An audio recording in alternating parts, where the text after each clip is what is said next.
இன்றைய தினத்தில் இனி நாம் பார்க்கவிருப்பது கும்மிடிப்பூண்டி முதல் குமரி வரை பகுதி. சட்டப்பேரவை தேர்தல் நிலவரத்தை தொகுதி வாரியாக அலசும் பகுதி.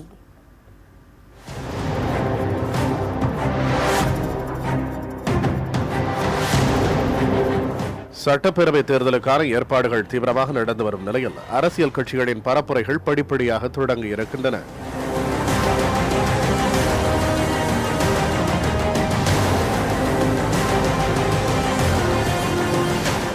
எந்த தொகுதியில் யார் போட்டியிடப் போகிறார் என்ற எதிர்பார்ப்பு கட்சி தொண்டர்கள் மத்தியிலும் சாதாரண பொதுமக்கள் மத்தியிலும் அதிகரித்திருக்கிறது.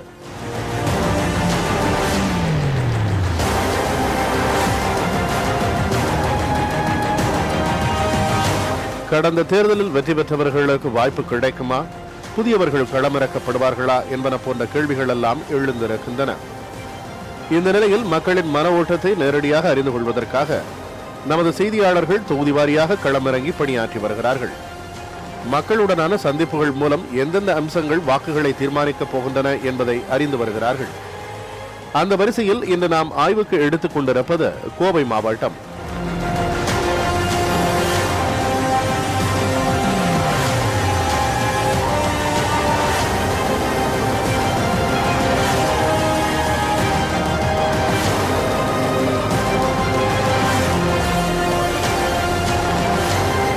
இந்த மாவட்டத்தில் உள்ள சட்டப்பேரவை தொகுதிகளின் ஒட்டுமொத்த கள நிலவரத்தை நமக்கு தர இருக்கிறார் செய்தியாளர் மார்டின்.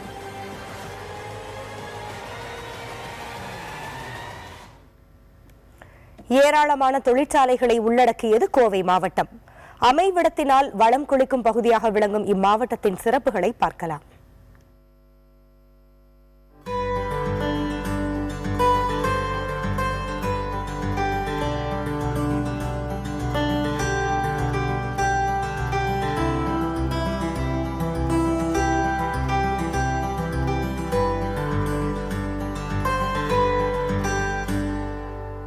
கோவை மேற்கு தொடர்ச்சி மலையினை ஒட்டிய பகுதிகளை உள்ளடக்கிய இம்மாவட்டம் மேட்டுப்பாளையம், பொள்ளாச்சி, வால்பாறை ஆகிய 3 நகராட்சிகளையும், கிணத்துக்கடவு, தொண்டாமுத்தூர் உள்ளிட்ட 12 ஊராட்சி ஒன்றியங்களையும், 37 பேரூராட்சிகளையும், 227 ஊராட்சிகளையும் கொண்டுள்ளது.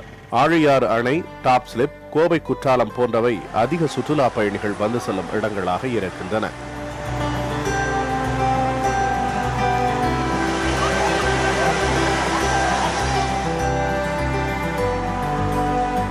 சிறுவாணி, பவானி, நொய்யல் ஆகிய ஆறுகள் இம்மாவட்டத்தின் விவசாயம் மற்றும் குடிநீர் தேவைக்கு ஆதாரமாக விளங்கி வருகின்றன. தென்னிந்தியாவின் மான்செஸ்டர் என வர்ணிக்கப்படும் கோவையில் அதிக அளவிலான நூற்பாலைகள் உள்ளன. ஏராளமான இயந்திர உதிரி பாகங்கள் உற்பத்தி தொழிற்சாலைகளும் இம்மாவட்டத்தில் இருக்கின்றன. விசைத்தறி, கைத்தறி, தங்க நகை செய்தல் உள்ளிட்ட தொழில்களும் இங்கு பெரிய அளவில் நடைபெற்று வருகின்றன. விவசாயத்தை பொறுத்தவரையில் பொள்ளாச்சி சுற்றுவட்டார பகுதிகளில் தென்னை விவசாயம் பெரிய அளவில் நடைபெற்று வருகிறது. இது தவிர நெல், கரும்பு, வாழை, பருத்தி, மஞ்சள் போன்றவையும் அதிக அளவில் விளைவிக்கப்படுகின்றன. கோவை தெற்கு, கோவை வடக்கு, சிங்காநல்லூர், கவுண்டம்பாளையம், சூலூர், மேட்டுப்பாளையம், தொண்டாமுத்தூர், கிணத்துக்கடவு, பொள்ளாச்சி, வால்பாறை ஆகிய 10 சட்டமன்ற தொகுதிகளை உள்ளடக்கியது இந்த மாவட்டம். மாவட்டத்தின் மொத்த வாக்காளர்களின் எண்ணிக்கை 28,06,690. ஆண் வாக்காளர்கள் 13,97,938 பேர். பெண் வாக்காளர்கள் 14,08,509 பேர். 3ஆம் பாலினத்தவர் 243 பேர். அதிக வாக்காளர்களை கொண்ட தொகுதியாக கவுண்டம்பாளையமும், குறைந்த வாக்காளர்களை கொண்ட தொகுதியாக வால்பாறையும் உள்ளன. கடந்த 2011ஆம் ஆண்டு நடைபெற்ற சட்டமன்ற தேர்தலில் அதிமுக 8 தொகுதிகளிலும், தேமுதிக மற்றும் இந்திய கம்யூனிஸ்ட் கட்சி ஆகியவை தலா ஒரு இடத்திலும் வெற்றி பெற்றன.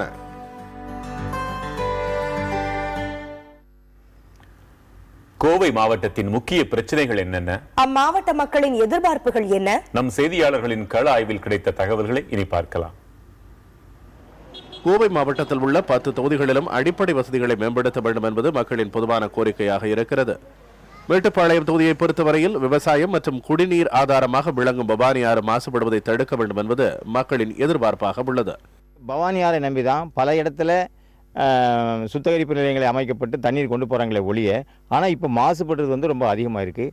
இதை கண்டித்து பல அமைப்புகள் வந்து ஏற்கனவே ஆட்சேபணம் பண்ணி இந்த மாசுகள் கலக்கக்கூடாது, தொழிற்சாலையுடைய மாசு தடுக்கப்பட வேண்டும், இந்த நகராட்சியினுடைய கழிவை தடுக்கப்பட வேண்டும் என்று பல அமைப்புகளும் அதை ஆர்ப்பாட்டங்களும் ஆட்சேபனையும் செய்து வந்த நேரத்திலும் கூட இன்னும் அதை பொறுத்த வரைக்குமே எந்த விதமான நடவடிக்கையும் எடுக்கப்படலை.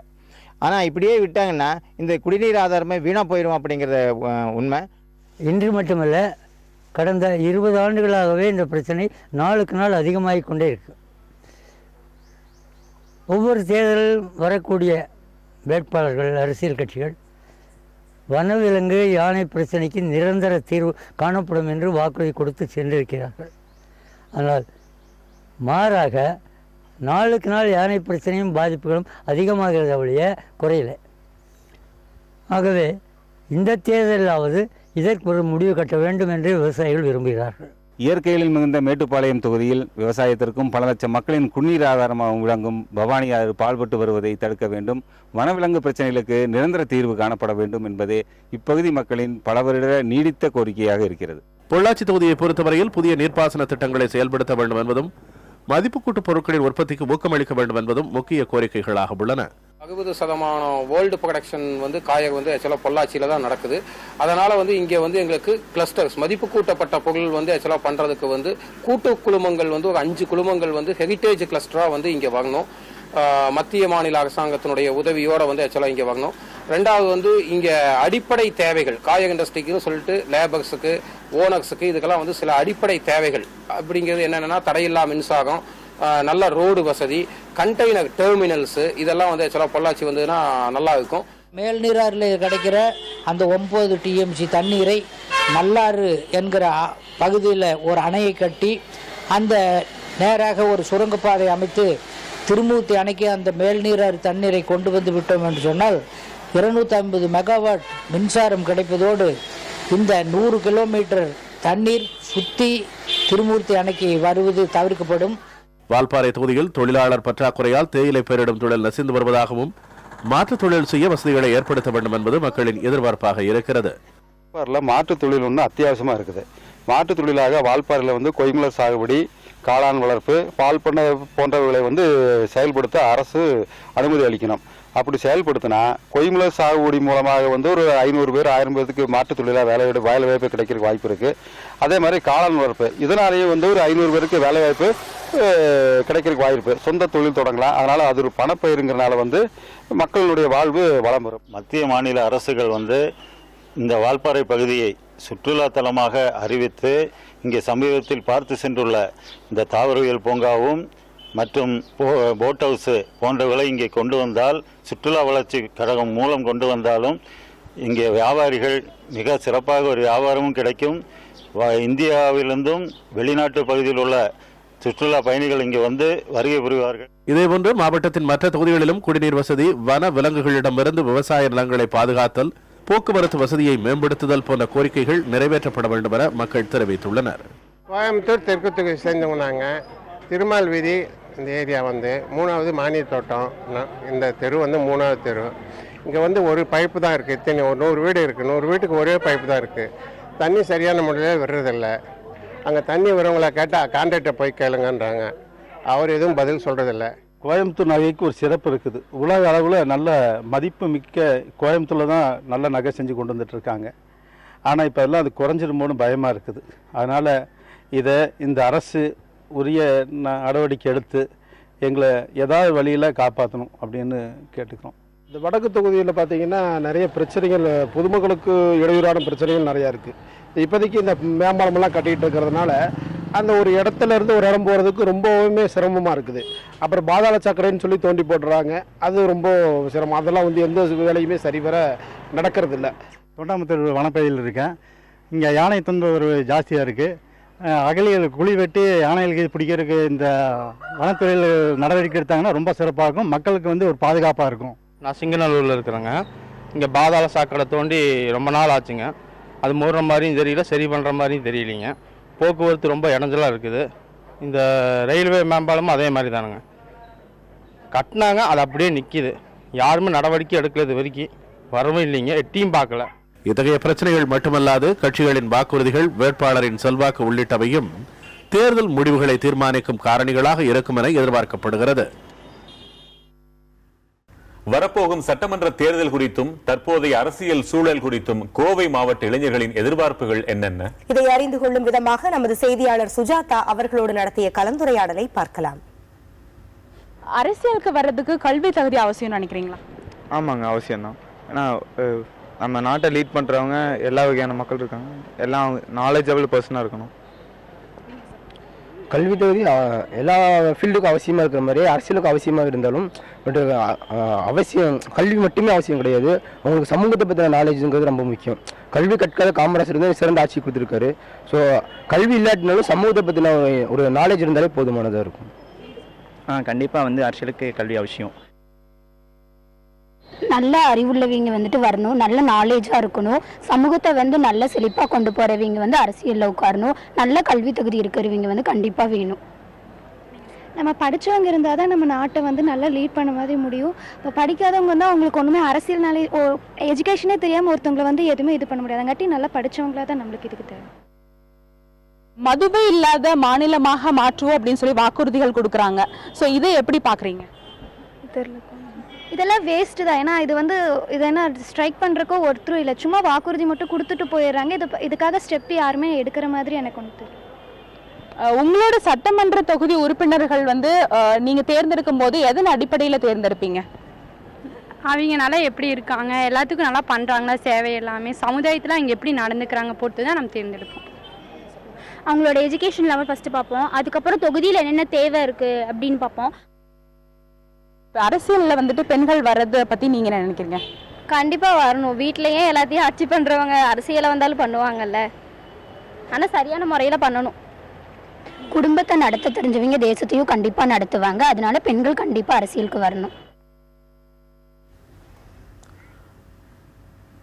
கோவை மாவட்ட வாக்காளர்களின் அரசியல் விழிப்புணர்வு எப்படி இருக்கிறது பார்க்கலாம். கோயம்புத்தூரோட நாடாளுமன்ற உறுப்பினர் யாருன்னு தெரியுங்களா? யாரு இது நாடாளுமன்ற வகுப்பு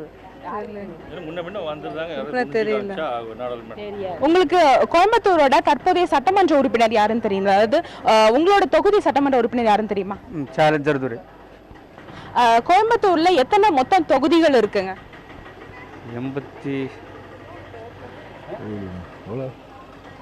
12. உங்களோட தொகுதி எந்த தொகுதி? எந்த தொகுதியோட உங்களோட எம்எல்ஏ பேர் என்னங்க? கேளஞ்சர்துரை. அது தமிழக அமைச்சரவையில் இருக்கிற ஒரு கோயம்புத்தூர் அமைச்சர் இருக்காரு. ஸோ அந்த அமைச்சர் பேர் என்னங்க? எஸ்பி வேலுமணி. எஸ்பி வேலுமணி எந்த துறை அமைச்சரா இருக்கிறாரு? அவரு 4 இதுல இருக்காங்க. ஊரகத்துறை, சுகாதார நிறைய இருக்கு. அவரு 4-5 இதுல வந்து அவரு இருக்காரு.